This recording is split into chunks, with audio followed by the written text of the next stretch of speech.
Hi there. This is Fred, FR5ED, 5 is silent, with a beer review. This is Shipyard Black IPA.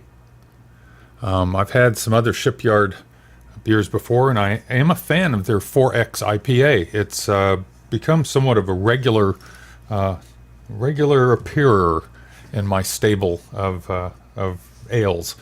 And since IPAs, double IPAs are still just my favorite, my go-to style, I'm always open to trying new ones, as you can tell. Somebody recently made a comment. Oh, let me not open that yet. Somebody recently made a comment that I should rename it IPA Adventures instead of Craft Beer Adventures, because that's pretty much all I go after, and that's true. But anyway, this rates an 86 out of 100 overall and 46 in style on Rate Beer. That's after only 36 ratings, so that's not a lot of ratings.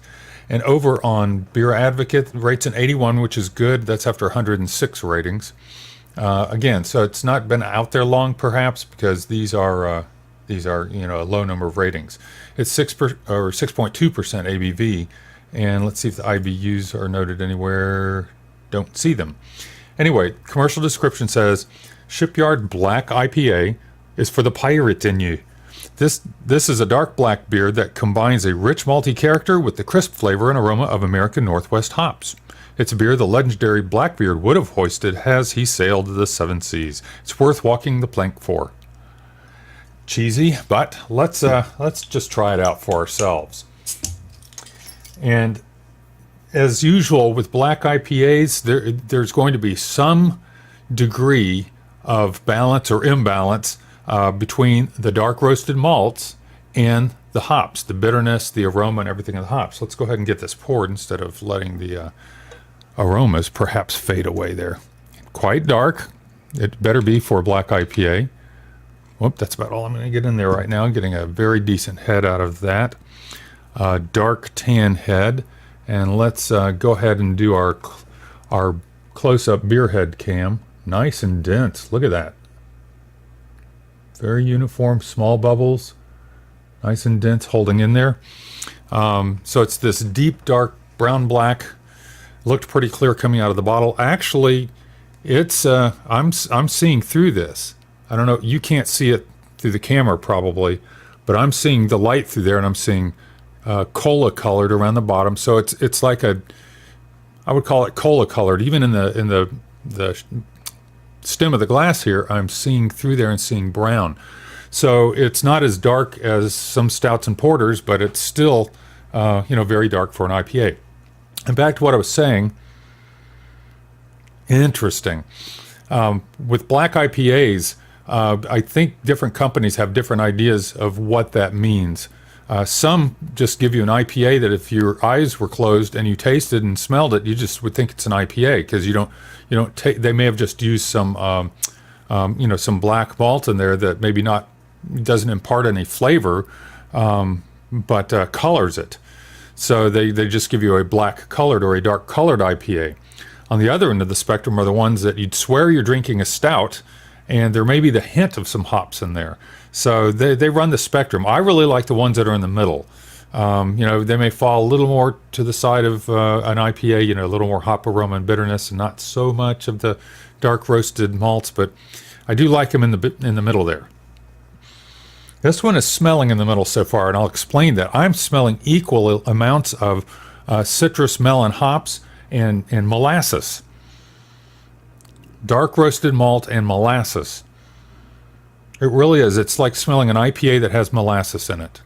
I think that's a fair description. It's a very nice and very different smell. So let's give it a taste.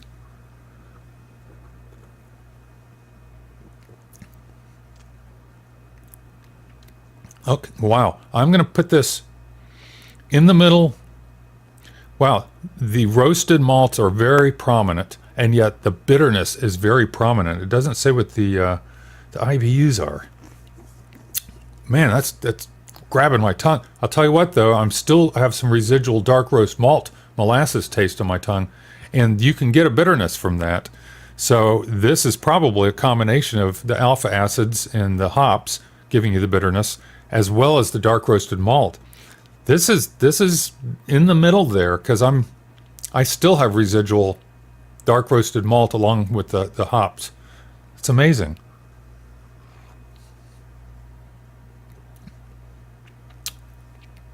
Plenty of dark roast malt. You will not oh, I don't want to say you wouldn't confuse it. This is every bit as much of a porter and stout flavor from the malts as it is an IPA from the hop bitterness and the aromas. Now, I'm not saying that I'm in love with it. It's very complex, and I really appreciate that.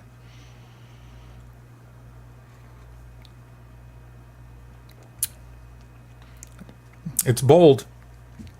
It's not the sort of thing that you just take a sip of and keep on doing what you're doing. You're going to stop and go, wow, that's bold. That's got a lot of dark roasted malt. It's got lots of hop bitterness. Wow. So anyway, I do like it. These ratings of 86 and 46, and 81, I would tend to give it a little higher rating than that. I would get this again. I'm going to enjoy. This is the first of a 6-pack of this that I got. I just knew that I liked other things by Shipyard, along the IPA, lines. And I'm, always for trying out a black IPA. So I'm glad I got this. I didn't get just one. I got a whole 6-pack, so I'm glad. Okay. Well, this is Fred, FR5ED, and this is Shipyard Black IPA.